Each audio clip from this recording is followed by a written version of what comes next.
우리 이번 캠프에서 처음으로 우리가 의자에 앉았는데 다들 좀 편한 것 같아요. 편하고 덜 피곤한 것 같고요. 근데 저는 이제 이곳에서 한 10년 넘게 이제 캠프를 했는데 이제 저하고 좀 거리가 있었어요. 이렇게 바닥에 앉으셨으니까. 근데 의자에 앉으시니까 저보다 이렇게 가까이 확 이렇게 다가오게 느껴지고 제가 약간 이렇게 위축이 되는 거예요. 이렇게 두렵게 더 이렇게 이렇게 많은 것 같고 어쨌든 좀 좋은 것 같아요. 이렇게 좀 더 편하고 또 좀 더 가깝게 느껴지고 좋은 것 같습니다. 우리 첫 번째 예배 드릴 때 많이 피곤했을 텐데 너무 예배를 잘 드려줘서 감사합니다. 오늘 저녁 시간이라 조금 더 이제 피곤할 수 있는데 우리 조금 더 애를 써서 더 좀 집중을 하면 감사하겠습니다. 그 세바시라고 세상을 바꾸는 15분이라는 그 강연 프로가 이제 인터넷에서도 자주 볼 수 있는데요. 한 고등학생, 과학고에 들어간 한 여학생이 자기 또래한테 강연하는 걸 잠시 소개를 하겠습니다. 이 여학생은 이제 중학교 다닐 때 수재였어요. 수재 0.1%에 이렇게 속하는 아주 이제 공부를 잘하는 학생인데 이제 과학고를 이제 들어갔는데 처음 이제 시험을 보고 나서 이제 성적표를 다 받아보니까 83명 중에서 82등을 이제 한 겁니다. 그러니까 자기 평생에 처음 받아보는 이제 석차를 받아보고서 너무 이제 큰 충격을 받았습니다. 너무 자신감을 잃고 살 소망을 잃고 그래서 이제 학교를 무단 가출 비슷하게 학교를 나와서 이제 그 도로변을 쭉 걷는데 옆에 이제 큰 화물차가 지나가는 거예요. 근데 발 한 발만 내디디면 그냥 이 화물차가 부딪히는 겁니다. 몇 번에 걸쳐서 자살해야지. 너무 이제 겁이 나가지고 그 자살은 못 하고 그러다가 계속 걸어서 이제 집까지 왔어요. 집까지 와서 한 주 동안에 학교도 안 가고 집에서 그냥 푹 쉬었습니다. 푹 쉬면서 이제 자기가 하고 싶은 거 하고 그러면서 이제 내가 그동안 너무 사람들과 비교를 했구나. 그리고 나에게 내가 잘하는 게 뭔가 그런 걸 다시 이제 찾게 되었어요. 그래서 그 자기가 잘하는 거 막을 이렇게 찾아봤는데 그 중에 하나가 이제 같은 반찬을 가지고 여러 번 먹는 이제 그런 또 이제 재능이 이제 자기에게 있다는 걸 발견하면서 또 그거 가지고 이제 자기가 좀 귀하다 이제 이런 생각을 하게 됩니다. 그래서 그 이후부터는 이제 더 이상 이제 친구들하고 비교하지 않고 내가 참 소중하다, 가치 있다 그런 확신을 가지고 자기와 비슷한 그런 고민을 하는 다른 그 청소년들에게 그렇게 하지 말라고 용기를 가지라고 그런 이렇게 강연을 하는 걸 봤습니다. 또 세바시에서 한 여대생이 강의한 걸 또 봤는데요. 이 여대생은 그 왕따를 막는, 왕따를 치료하는 그런 웹을 만든 그런 학생입니다. 이 여대생이 이제 왕따 치료하는 웹을 만든 이유가 자기가 이제 중고등학교 때 왕따를 많이 당한 거예요. 너무 이제 괴롭힘을 많이 받은 겁니다. 학교에서는 이제 교실 안에서 왕따를 당하고 집에 와서는 스마트폰으로 또 왕따를 당하는 겁니다. 그러면서 이제 고민이 된 게 이 스마트폰을 항상 모두가 가지고 있고 또 이걸로 이제 왕따를 당하는데 오히려 이 스마트폰을 가지고 이 왕따를 치료할 수 있는 그런 방법은 없을까? 그걸 이제 생각을 하면서 그래서 홀딩 5라는 그런 웹을 이제 만들어서 이게 이제 익명으로 이제 글을 올리는 건데 이제 왕따로 괴롭힘을 받은 사람이 이제 자기 힘든 얘기를 이제 그 웹에 올리는 거예요. 그러면 그 글을 읽고 사람들이 이제 격려하는 그런 이제 댓글을 이제 답니다. 한 중학생은 왕따를 당해서 이제 죽으려고 이제 자살하려고 각오를 이제 결심을 했는데 자기가 올린 글을 사람들이 보면서 너는 참 괜찮은 사람이고 그렇게 하면 안 된다. 좀 용기를 가져라. 그런 이제 격려의 글을 이제 이렇게 보고선 이제 그런 생각을 이제 하지 않기로 하고 내가 용기를 가지고 다시 자신감을 가지고 살겠다. 이제 이렇게 결심한 경우도 있었습니다. 이와 비슷한 사람들이 이 앱을 통해서 많은 도움을 받았어요. 도움을 받고 격려를 받고 또 인생을 다시 시작하는 그런 일이 이 웹을 통해서 많이 있었습니다. 이 여대생은 이 자기가 당한 그 왕따, 그 괴로움을 이렇게 남을 돕는 그런 도구로 사용을 한 거예요. 그러니까 아주 의미 있는 그런 삶을 이제 그 자기의 고통을 통해서 이제 시작하게 된 겁니다. 우리 청소년들은 지금 행복합니까? 만족합니까? 예, 저는 너무 만족한데, 너무 행복한데요. 그런 친구는 많지 않을 겁니다. 공부도 너무 힘들고 스트레스도 너무 많아요. 공부 외에도 스트레스가 많습니다. 체육 쪽이나 이제 예술 쪽을 하는 청소년들은 이제 자기가 원하는 거 하니까 이제 재미있고 이제 덜 힘들 것 같은데 이쪽 음악 쪽 경쟁률이 엄청나게 세요. 특히 실용음악가 이쪽은 그러니까 많은 사람들이 뭐 이렇게 요즘 뭐 K-팝이나 하니까 이 실용음악 쪽에 관심이 많아요. 근데 보통 경쟁률이 100대 1이에요. 100대 1이고 진짜 좀 괜찮은 데는 700대 1. 절대. 그러니까 뭐 원서를 아무리 해도 안 돼요. 워낙 뛰어나지 않으면 안 됩니다. 그러니까 어려운 거예요. 자기가 원해서 노래나 이제 여러 가지 랩이나 이런 걸 하려고 하는데 경쟁률이 너무 세요. 너무 이제 어려운 겁니다.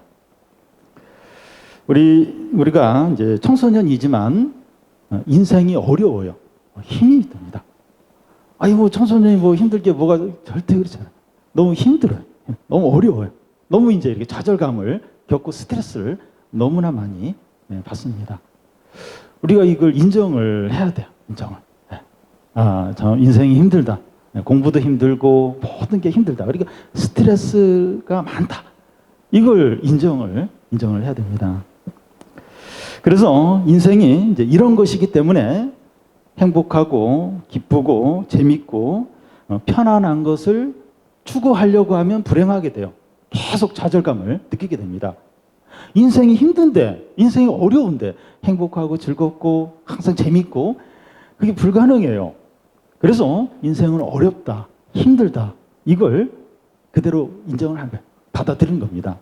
그런 가운데서 이제 할 수 있으면 자기가 원하는 거 그걸 이제 하려고 하고 그러면서 의미 있는 거, 의미 있는 가치 있는 게 뭔가 그 생각을 해야 됩니다.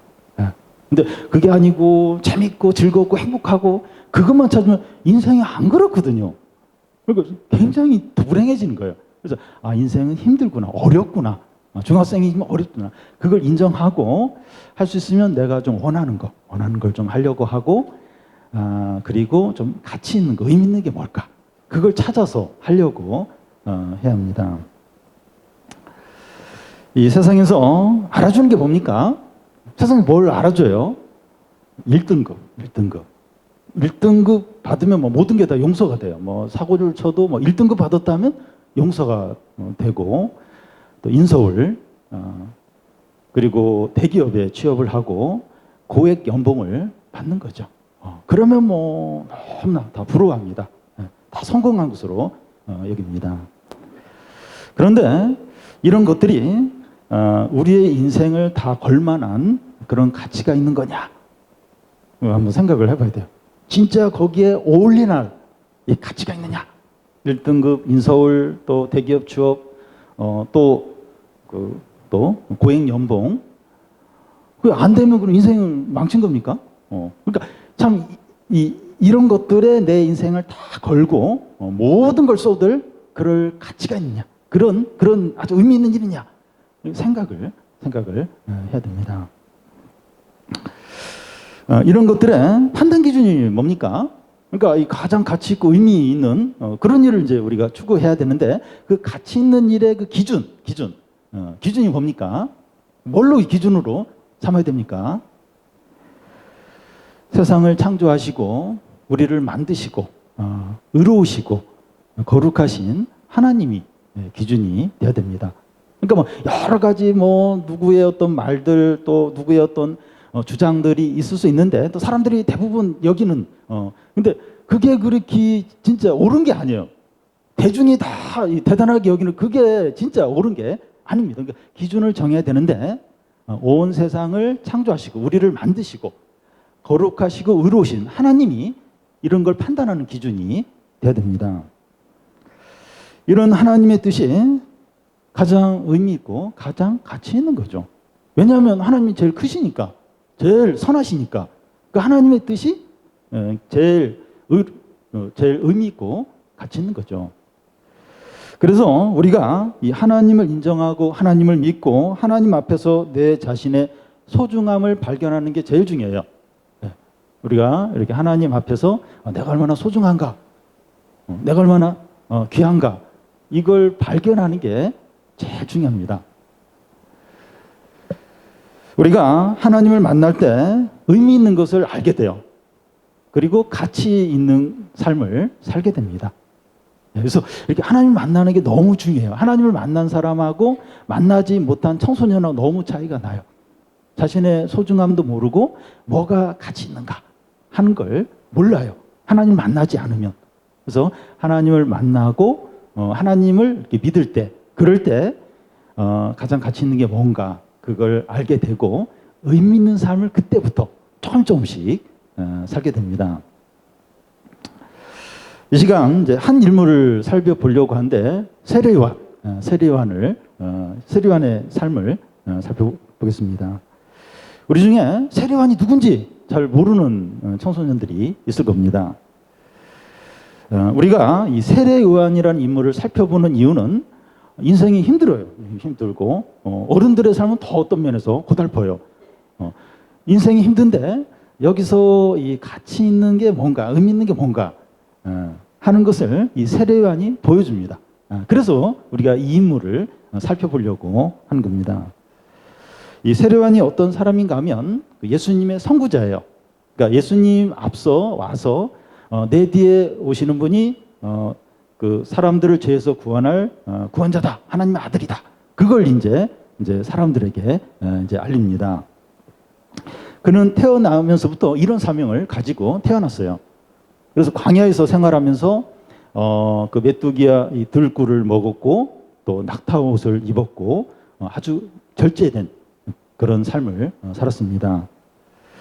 그는 사람들에게 죄를 회개하면서 하나님께 돌아오라 이렇게 외치면서 하나님께 안 돌아오면 회개하지 않으면 지옥 간다 이렇게 전했습니다. 그러자 많은 사람들이 광야에 있는 세례요한에게 나왔어요. 그래서 막 세례요한의 설교를 듣고 회개를 했습니다. 그때 세례요한의 인기가 너무 좋아서 사람들은 그에게 당신이 그리스도 아니냐고, 그 구약에 예언한 그 하나님의 아들 아니냐고 하면서 물었습니다. 그는 나는 그리스도가 아니고 내 뒤에 그분이 오신다. 그리스도가 오시는데 나는 그분의 신발끈도 풀기에 합당치 않는 그런 아주 가치 없는 자라고 얘기했습니다. 그 당시 세례요한은 예수님보다 인기가 더 좋았어요. 그 세례요한이 내가 바로 그리스도다, 내가 바로 구원자다 이렇게 해도 사람들이 다 믿을 정도였습니다. 그가 얼마든지 인기와 권세를 누릴 수 있었어요. 근데 그는 그렇게 하지 않았어요. 세례요한은 그렇게 안 했습니다. 세례요한은 그 당시 그 지역에 다스리는 헤롯 왕에게 죽임을 당했습니다. 오늘 말씀에 보면 세례요한이 어떻게 감옥에 갇히게 되었고 어떻게 죽게 되었는지 하는 것을 말씀합니다. 3절 4절을 우리 같이 한번 읽겠습니다. 전에 헤롯이 그 동생 빌립의 아내 헤로디아의 일로 요한을 잡아 결박하여 옥에 가두었으니 이는 요한이 헤롯에게 말하되 당신이 그 여자를 차지한 것이 옳지 않다 하였습니다. 한 달 반 전에 송중기하고 성혜교가 이혼을 해가지고 사람들이 깜짝 놀랐어요. 깜짝 놀랐습니다. 세례요한의 죽음이 그 당시 헤롯 왕의 이혼 문제하고 관련이 되어 있습니다. 그 당시 이제 헤롯은 나바테안 아랍 쪽의 그 왕의 그 딸을 이제 부인으로 맞이했는데 그래서 맞이해서 결혼한 상태였습니다. 여기에 헤롯이 나오고 빌립이 나오고 헤로디아가 나오는데 같은 왕족, 다 친족 관계입니다. 근데 그 헤로디아하고 빌립하고는 부부 관계입니다. 그런데 헤롯 왕이 그 헤로디아와 결혼하기 위해서 자기 원래 부인을 부인과 이혼하고 자기 나라로 돌려 보냅니다. 헤로디아도 자기 남편 빌립과 이혼을 해요. 그러고 나서 헤롯 왕하고 결혼합니다. 헤롯 왕과 헤로디아는 근친상간이죠. 그러니까 같은 친족이에요. 같은 이제 그런 같은 가족인데 같은 친척간 지간인데 그 같이 결혼을 함으로 근친상간을 하게 돼요. 근친상간의 범죄를 짓게 되고 또 남편이 죽지 않았는데 아내가 죽지 않았는데 강제로 이혼을 하고 이제 결혼을 함으로 간음을 하게 됩니다. 세례요한은 그 헤롯 왕에 대해서 당신이 그 여자를 차지하는 것은 옳지 않다. 그러면서 간음을 했다고 공개적으로 정죄를 합니다. 세례요한은 사람들의 불의와 죄악을 보면 참지 못했어요. 그 사람이 왕이라 할지라도 당신이 죄를 졌다고 그냥 대놓고 정죄를 했습니다. 당신이 죄를 짓고 있다고 공개적으로 책망을 하는 거예요. 왕에 대해서 그렇게 이제 막 죄를 지적을 했습니다. 그 당시 백성들에게 존경받는 세례 요한이 그 헤롯 왕의 죄를 공개적으로 이제 그 비난을 이제 하니까 이 헤롯 왕은 당황하게 되는 거예요. 그래서 어떻게 해서든지 세례 요한의 입을 막으려고 합니다. 그의 아내인 헤로디아는 더더욱 세례 요한을 미워해요. 만약 여론이 국민들이 다 지금 왕이 지금 간음을 해서 불법적인 지금 결혼 생활을 한다. 막 그런 여론이 형성이 되면 또 그래서 국민들이 막 이렇게 압력을 넣으면 헤롯 왕이 자기를 다시 버릴지 모르니까 그게 이제 더 이제 두려운 겁니다. 그래서 헤로디아가 이 헤롯 왕을 막 이렇게 충동질해요. 그래서 이 세례 요한을 감옥에 넣자. 넣어서 죽이자. 그 입을 막아야 되니까 그렇게 하자고 충동질을 하니까 헤롯이 이제 이제 세례 요한을 감옥에 가두게 됩니다. 헤롯이 이제 세례 요한을 감옥에 가두긴 가뒀는데 죽여야 돼요. 그러니까 그 헤로디아가 죽이고 싶어요. 그 부인이 죽이고 싶어하고 없애고 싶어 하는데 헤롯이 이제 죽이지 못하는 이유가 있는데 5절에 보면 헤롯이 요한을 죽이려 하되 무리가 그를 선지자로 여김으로 그를 두려워하더니 이 마가복음에는 조금 더 자세히 헤롯 왕이 세례 요한을 죽이지 못한 이유가 나와 있는데요. 헤로디아가 요한을 원수로 여겨 죽이고자 하지 못한 것은 헤롯이 요한을 의롭고 거룩한 사람으로 알고 두려워하여 보호하며 또 그의 말을 들을 때 크게 번민하면서도 달게 들음이로라. 헤로디아가 이제 세례 요한을 어떻게 해서든지 죽이려고 했지만 오히려 이제 헤롯은 세례 요한을 보호하려고 합니다. 헤로디아는 그 요한을 이 군중을 선동하는 사람으로 이제 여기면서 이제 어떻게 해서든지 없애려고 하고 무시를 했어요. 아주 멸시를 했어요. 근데 이 헤롯 왕은 이 세례 요한의 설교를 들으면서 부담스러워하면서도 존경하는 거예요. 이 사람은 참 그래도 좀 대단한 사람 아닌가. 그러면서 이렇게 아끼는 마음이 있었습니다. 헤롯의 또 다른 면이 나오는데 이 세례 요한의 설교를 들을 때 크게 번민하면서 달게 들었다는 거예요. 다시 말해서 그 세례 요한의 설교를 좋아하는 거예요. 은혜를 받는 거예요. 맞아, 그렇게 살아야지.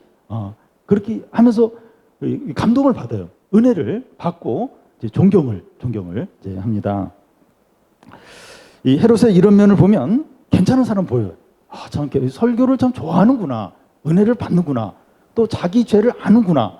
괜찮은 사람처럼 보입니다. 그런데 헤롯의 문제가 뭔가 하면 세례 요한을 좋아하고 말씀도 잘 듣지만 그리고 또 양심의 가책도 받지만 회개를 하지 않아요. 죄를 안 버립니다. 자신의 삶을 바꿀 생각이 없습니다. 지금 불법적으로 간음을 해서 그 남의 그 아내를 이렇게 자기 아내로 이제 삼고 그런 죄를 졌는데 그걸 바꿀 생각이 없어요. 그걸 다시 이렇게 이렇게 그걸 회개하고 그 죄를 버릴 생각이 없는 겁니다. 이렇게 살면 안 되는데 죄를 버리면 버려야 되는데 이렇게 하면서도 계속 사는 거예요. 이렇게 살면 안 되는데 죄를 버려야 되는데 근데 계속 그렇게 삽니다. 우리도 그럴 수 있어요. 우리도 그럴 수 있습니다. 그만 놀고 공부해야 되는데, 교회 빠지면 안 되는데, 술, 담배 하지 않아야 되는데, 야동 그만 봐야 되는데, 게임 그만 해야 되는데, 생각만 하고 안 바꿔요. 여전히 계속해서 그렇게 살 수가 있습니다. 세례요한은 하나님의 말씀을 듣지만 자기 생활은 안 바꿉니다. 그러니까 마음이 괴로운 거예요. 여러분, 아예 교회 안 다니고 하나님 말씀도 안 듣고 죄를 지으면 좀 양심의 가책이 있긴 있지만 그렇게 심하진 않아요. 근데 교회 다니면서 말씀 들으면서 신앙생활 하면서 계속 죄를 지으면 너무 괴로운 거예요. 너무 힘든 거예요. 이게 말은 안 하지만 너무나 이제 마음이 힘들게 됩니다. 그러니까 헤롯은 그런 거예요. 헤롯 왕은 계속 세례요한의 설교를 좋아하면서 들으면서도 안 바꿔요. 죄를 그대로 짓고 있어요. 그러니까 너무나 괴로운 거예요. 그런데도 계속 그렇게 살아요. 계속 그렇게 삽니다. 그러니까 신앙 문제에 있어서 그냥 중간을 계속 유지하려고 하는 겁니다. 신앙을 버리는 것도 아니고 신앙생활을 제대로 하는 것도 아니에요. 이것도 아니고 저것도 아니고 그런 상태로 이제 세례요한은 계속 이제 헤롯은 그렇게 이제 살려고 합니다. 여러분, 신앙에 중립은 없어요. 중립은 없습니다. 믿는 것도 아니고 믿지 않는 것도 아니고 애매하게 중간에 계속 머무는 것은 불가능해요. 불가능합니다. 남녀 관계에 있어서도 이렇게 한 여자가 두 남자를 이렇게 동시에 이렇게 사귀고 이렇게 연애하고 불가능해요. 미칠 것 같아요. 정상적으로 안 됩니다. 이게 불가능해요. 결국은 이제 양쪽으로부터 다 버림을 받든지 그게 안 돼요. 이 신앙도 마찬가지예요. 애매하게 이것도 아니고 저것도 아니고 중립. 그것은 불가능합니다. 그래도 이 중립에 이제 중립으로 계속 있으려고 하는 사람은 결국은 하나님 반대편에 서게 돼요. 그게 이제 현실로 나타날 때가 오게 됩니다. 그래서 잠시 후에 보면 이제 헤롯 왕이 이제 그렇게 되는데 끝까지 이렇게 애매하게 중간에 그냥 있으면 결국은 하나님을 대적하는, 하나님을 반대하는 쪽으로 서게 돼요. 서게 되고 그게 현실로 명확하게 드러날 때가 오게 됩니다. 여러분, 우리에게 그 신앙의 중립으로 있다는 게 어떤 겁니까? 우리에게 좀 보면 이 교회 생활을 하고 예배를 드리고 말씀을 듣더라도 죄를 버리지 않고 나쁜 생활을 바꾸지 않는 겁니다. 그런 생활을 계속하는 거예요. 교회 다니면서 말씀 들으면서 그런 생활을 계속해서 하는 겁니다. 그래도 안심이 되는 이유가 교회 안 빠져요. 교회를 안 빠지고 그리고 뭐 신문에 나오는 뉴스에 나오는 그런 큰 죄를 안 지으니까 괜찮다. 나 그래도 교회 나가지 않는가. 그래도 일주일에 한 번씩 그래도 교회 가지 않느냐. 이제 그걸 생각하면서 죄를 안 버리고 삶을 안 바꿔도 괜찮다고. 그래도 나는 지옥은 안 갈 거다. 이렇게 이제 생각을 이제 합니다. 여러분, 우리가 완벽해야 한다는 것이 아니라 신앙을 분명하게 해야 한다는 겁니다. 여러분, 완벽할 수 없어요. 완벽할 수는 누가 있습니까? 죄 하나도 안 짓고 그런 사람 누가 있겠어요? 그러니까 우리가 완벽해야 된다. 그래서 완벽할 수 없다. 그러므로 나는 이렇게밖에 살 수 없다. 그런 문제가 아니라 신앙을 분명하게 돼요. 신앙을 분명하게 해야 돼요. 그러니까 완벽하지 못하지만 그래도 신앙은 분명하게 해야 돼요. 분명하게 했는데 또 넘어지고 그럴 수는 있어요. 그럼 어쩔 수 없어요. 근데 신앙은 분명하게 해야 됩니다. 일시적으로 그럴 수 있지만 습관적으로 그러면 안 돼요. 습관적으로 계속해서 괜찮아. 그래도 내가 교회 안 빠졌지 않냐. 그래도 내가 좀 봉사하지 않냐. 내가 그래도 뭐 하지 않느냐. 그러면서 습관적으로 오래 가면 계속 지속적으로 살면 결국은 하나님을 대적하는 편에 서요. 결국 그쪽에 서게 됩니다. 세상과 하나님 사이에 경계선에 계속 머물려는 사람은 신자와 불신자 중에 불신자에 속하고 하나님의 축복이 아니라 저주를 받게 되고 구원이 아니라 심판을 받게 됩니다. 계속 이렇게 중간에서 이렇게 애매하게 신자냐 불신자, 그런 사람이 신자냐 불신자냐, 결국 불신자로 드러나고 하나님의 축복을 받는 게 아니라 저주를 받아요.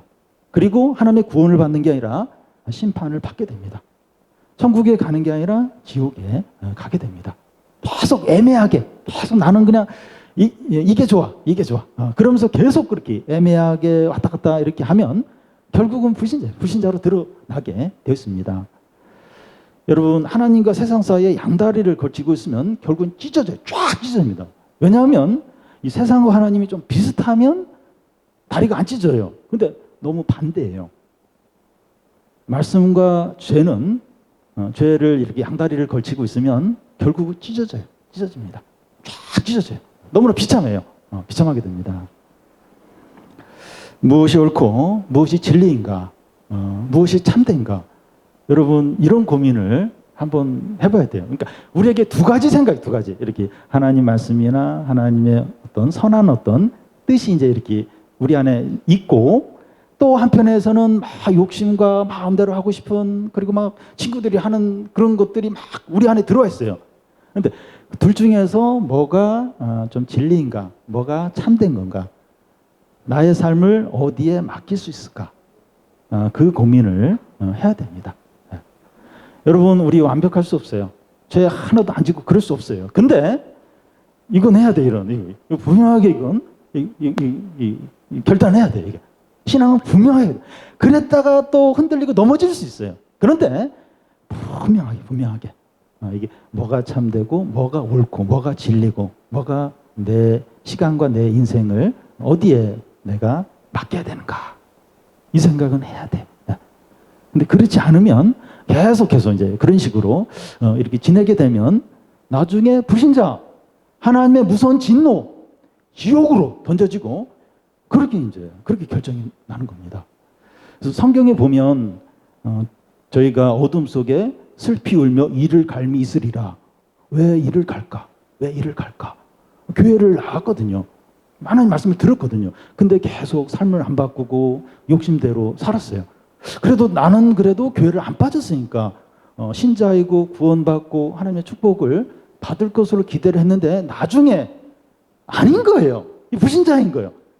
아주 악한 자로 판명이 나서 하나님의 무서운 저주를 받고 영원한 멸망에 던져지는 거예요. 그러니까 너무나도 억울한 겁니다. 내가 그럴 줄 알았으면 교회 안 나오고 주일마다 놀러 가고 온갖 그 즐거운 일 하고 재밌게 지냈을 텐데 내가 왜 교회까지 가고선 마지막 날 이렇게 지옥에 던져지고 하나님의 무서운 진노를 받아야 되니까 너무나도 억울한 거예요. 그래서 밖에서 이를 가니까 붙어서 이를 가르면서 슬피 울죠. 통곡을 하죠. 네. 그래서 우리가 이제 신앙생활 하는데 예수님 믿는다고 하는데 이걸 분명하게 네. 내가 어디에 나의 삶을 맡기고 내가 뭘 신뢰하고 내가 뭘 의지해야 되나. 네. 네. 뭐 이렇게 완전하지 못하더라도 그 결심을 해야 됩니다. 헤롯은 이 중립으로 있으려고 했지만 중립을 깨트릴 수밖에 없는 그런 일이 벌어집니다. 6절에서 11절까지 우리 한 절씩 우리 같이 읽겠습니다. 6절에서 11절까지 우리 천천히 같이 읽겠습니다. 마침 헤롯의 생일이 되어 헤로디아의 딸이 연석 가운데 춤을 추어 헤롯을 기쁘게 하니, 우리 한 절씩 읽읍시다. 여러분들이 시작.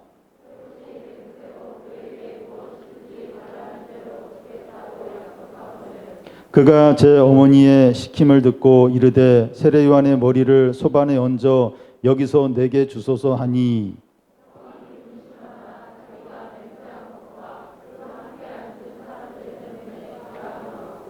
사람을 보내어 옥에서 요한의 목을 베어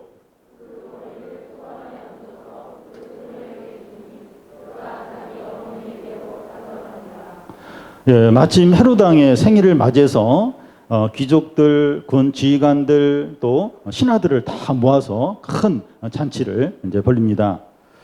로마 시대를 배경으로 한 영화를 보면 그런 어떤 연회가 있을 때 음식물들, 뭐 포도주, 맛있는 것들이 있고 중앙에서 이제 여자들이 이제 춤을 춰요. 여자들이 막 춤을 추는데 보통 이제 그 연회에서 춤을 추는 그 여자들은 노예들이나 어른 여자들이 이제 이렇게 춤을 추게 됩니다. 그런데 헤롯 왕의 연회에서 생일날 연회에서 누가 춤을 추는가 하면 그 헤로디아의 딸 살로메가 춤을 추게 됩니다. 그때 나이가 11세예요. 17살인데 그때 이제 이렇게 배꼽을 내놓고 이제 배꼽 춤을 추는데 허리를 엄청나게 이제 돌리면서 막 열정적으로 춤을 추는 거예요. 오늘날로 말하면 섹시 댄스를 춘 겁니다. 남자들이 그걸 보면서 막 입이 쫙 벌어지면서 다 놀라는 거예요. 완전히 그냥 뿅 그냥 갔습니다. 이런 반응을 본 헤롯은 너무나 흥분되면서 기뻐합니다. 그래서 자기 딸 살로메에게 무엇을 원하느냐, 나라의 절반이라도 주겠다 맹세를 합니다. 그래서 살로메가 자기 엄마 헤로디아에게 쭉 달려가서 뭘 요구하면 좋을까요? 묻습니다. 그러자 헤로디아가 기다렸다는 듯이 세로 요한의 머리를 베어서 쟁반에 담아서 갖다 달라고 해라, 그렇게 말합니다. 헤로디아가 얼마나 악하고 잔인한 여자인지 모릅니다. 이날은 그 자기 남편 왕 헤롯 왕의 생일날이에요. 근데 생일날 그런 요구를 하는 거예요. 그리고 그 잔치에 손님들이 왔는데 그 손님들 앞에 예의도 없어요. 그 생일날 그 분위기가 뭐가 되겠습니까? 그러니까 아마 그 헤로디아는 이날을 기다렸던 것 같아요. 준비를 하고 있다가 딱 기회가 왔을 때 세례요한의 목을 베어서 가져달라, 이렇게 요구를 한 겁니다. 그러니까 이 헤로디아가 얼마나 악하고 잔인한 여잔지 모릅니다. 헤롯은 어쩔 줄 몰라서 당황합니다. 살로메가 그런 요구를 할 줄 생각도 못했던 겁니다. 그런데 신하들과 귀족들 앞에서 맹세를 했으니까 이걸 안 지킬 수가 없어요. 번복을 할 수가 없는 겁니다. 헤롯은 군인에게 명령해서 세례요한의 머리를 베어서 쟁반에 가져와라, 그렇게 명령을 하자 이제 군인들이 가서 이 세례요한의 목을 베어서 쟁반에 딱 얹어서 이제 헤로디아에게 갖다 주게 됩니다. 이것이 세례요한의 마지막입니다. 예수님의 선구자로서 그의 길을 예비하고 여자가 낳은 자 중에 가장 위대한 그런 사람이라고 주님이 칭찬까지 했는데 이렇게 이제 최후가 끝납니다. 의롭고 위대한 자가 여자아이의 춤값으로 그 목숨이 날아가게 된 겁니다. 세례요한의 죽음을 인간적으로나 세상적으로 보면 비참해요. 또 불행하고 억울하고 또 허망할 수 있습니다. 한 평생을 정직하게 살았죠. 하나님의 뜻대로 살았는데 마지막이 이렇게 이제 감옥에서 여자의 그 춤값으로 그 목이 날아가면서 최후를 이제 맞게 된 겁니다. 그런데 세례요한과 비교할 때 이 헤롯 왕은 어떤 삶을 살았습니까? 똑같은 인간인데 헤롯은 어떻습니까?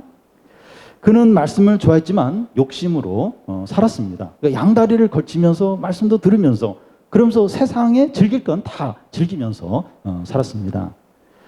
세례요한이 감옥에 있을 때 그는 왕궁에서 지냈고, 세례요한은 금식할 때 그는 마음껏 먹고 마셨고, 세례요한은 그 절제할 때 그는 죄를 지으면서까지 아름다운 여자를 자기 아내로 삼았습니다. 만약에 이 세상이 전부라면, 이게 전부라면, 뭐 지옥이나 천국도 없고 하나님의 심판도 없고 이 세상이 전부라면 헤롯이 훨씬 성공적이고 아주 참 지혜로운 삶을 산 거죠. 아주 이렇게 현명한 삶을 산 겁니다. 그러니까 이 세상이 전부라면 세례요한은 바보고 헤롯이야말로 진짜 멋있는 아주 행복한 그런 삶을 이제 산 겁니다. 그러면 우리는 이 세례요한의 삶을 어떻게 바라봐야 할까요? 우리에게 의문이 들 수 있는 것은 세례요한의 이런 비참한 죽음이 하나님의 뜻이냐, 하나님의 뜻이었냐 하는 겁니다.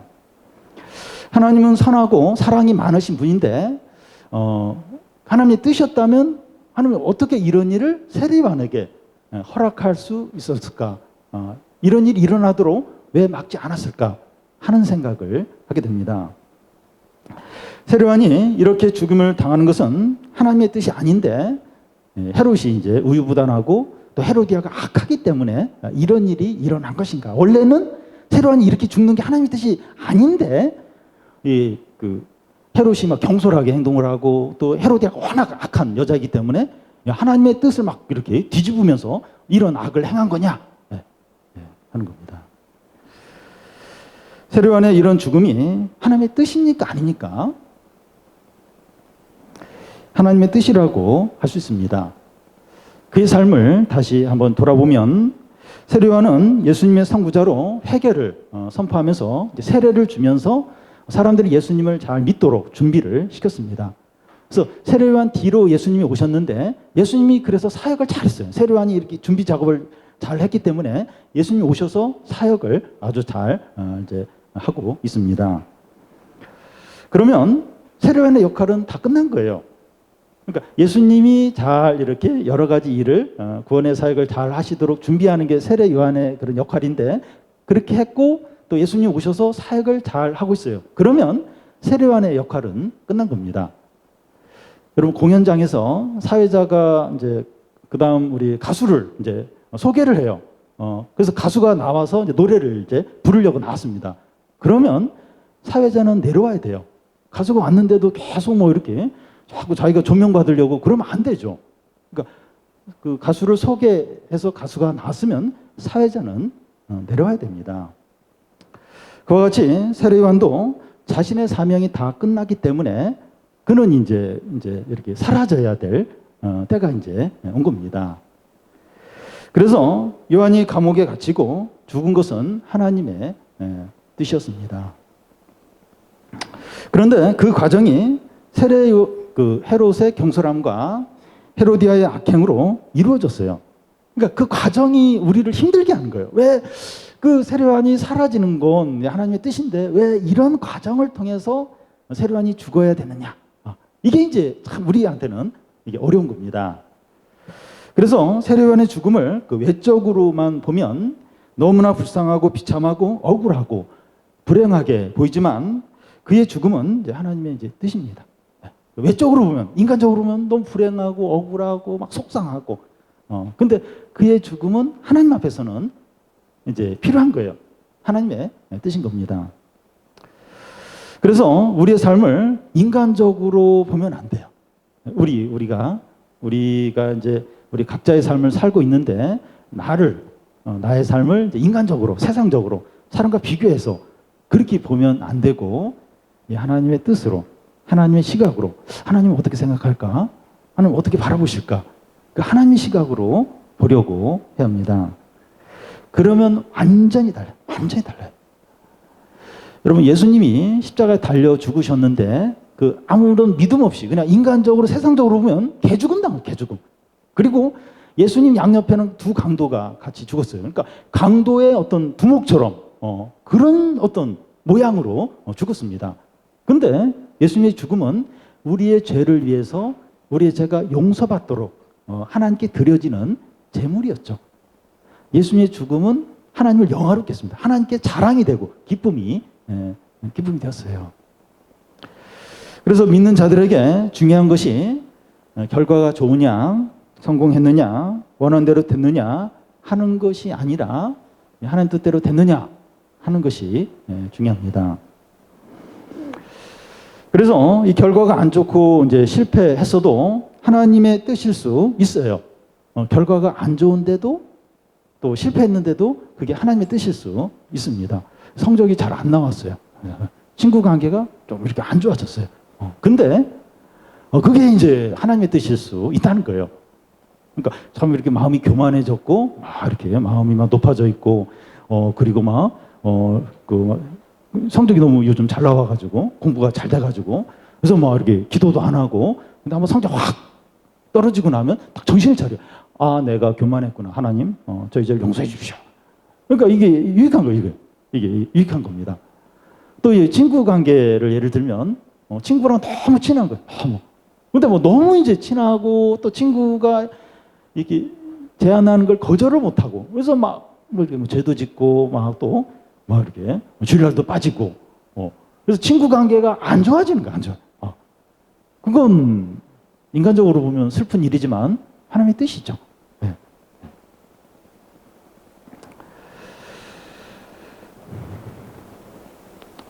우리가 잘 돼야만, 원하는 대로 돼야만 이게 하나님의 뜻이다. 시험도 합격하고 또 뭐든지 잘 되고 친구들로부터 인정받고 그렇게 다 잘 되는 게 하나님의 뜻이다.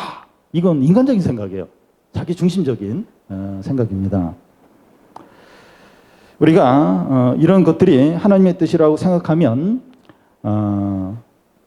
이 세례요한이 이렇게 죽임을 당하고 예수님 십자가에 죽고 또 우리 믿는 사람들이 고난을 당하고 이게 이해가 안 돼요. 잘 돼야지 이게 하나님의 뜻인데, 성공해야 하나님의 뜻이고 합격해야 하나님의 뜻이고 성적이 올라가야 하나님의 뜻인데 왜 내 성적이 떨어질까? 왜 시험에 안 됐을까? 이게 이해가 안 돼요. 이해가. 이 세례요한의 죽음, 예수님의 십자가 죽음, 이게 이해가 안 돼요.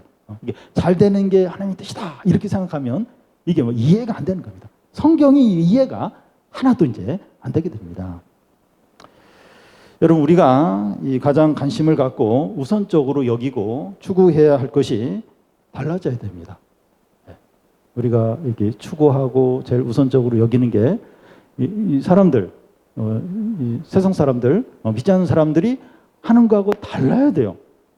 예수 믿는다는데 똑같았어요. 똑같은 경우예요. 똑같이. 믿지 않는 사람들이 제일 중요하게 여기는데 예수 믿는 사람도 똑같이 제일 중요하게 여기고, 물론 이제 뭐 중요하게 여길 수 있는데 제일 중요하게 여기고 그러면 안 되죠. 이게 좀 달라야 돼요. 달라야 되지 않습니까? 예수님 믿는데, 하나님 자녀인데 달라야 되죠. 가치 있고 의미 있는 것이 무엇일까? 가치 있고 의미 있는 게 무엇일까? 내 자신의 만족과 행복과 기쁨을 위해서만 산다면, 모든 사람들이 이렇게 자신의 기쁨과 만족을 위해서 산다면 이 세상은 엉망이 되고 지옥이 됩니다.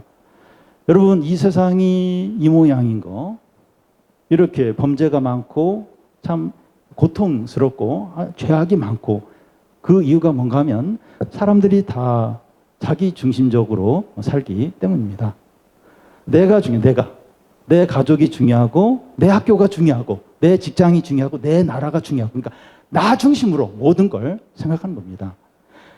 나 외에 다른 사람은 상관이 없어요. 어떻게 되는지 상관이 없어요. 여러분, 이게 어떤 면에서 당연한 것 같은데 이게 얼마나 끔찍한 일인지 모릅니다. 여러분, 세계 2차 대전 때 독일이 전쟁을 일으켜, 나치 히틀러가 전쟁을 일으켰는데, 그게 뭔가 하면 게르만 민족이 우수하다.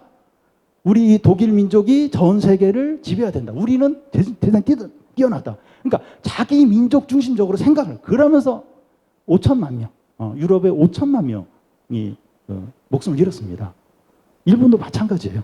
자신의 일본의 어떤 제국주의, 일본이 최고다.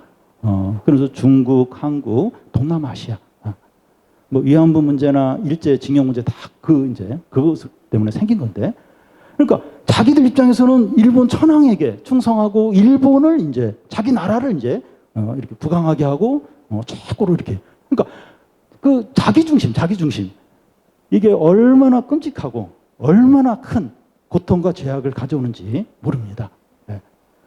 여러분, 우리 사회 온갖 범죄들, 또 폭력 문제들, 뭐 성추행, 왕따 문제들 뭡니까? 다 자기 중심. 그러니까 나만 만족이 되고 나만 행복하고 나만 좋으면 괜찮다는 거야. 남이 어떻게 되든, 남이 얼마나 고통을 당하고 괴로움을 당하고 목숨을 끊는다 할지라도 나만 행복하고 내 기분이 좋고 괜찮다는 거예요. 여러분, 이게 하나님을 떠나면서 사람들이 다 자기 중심이죠. 내 가족, 내 회사, 내 학교, 우리 나라, 내 나라. 그거 외에는 뭐 어떻게 되든 상관이 없어요. 이게 당연한 게 아닙니다. 당연한 게 아니에요. 내 자신이 만족하는 것보다 더 가치 있는 것이 무엇입니까? 내 자신의 행복, 내 만족, 이것보다 더 가치 있는 게 뭡니까? 다른 사람이 유익을 얻고, 그리고 하나님의 뜻이 이루어지는 거죠.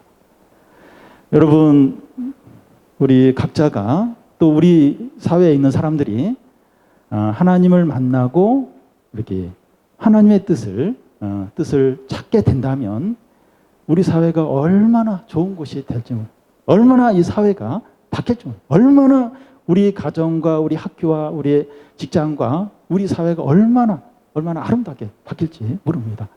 근데 다 자기중심, 다.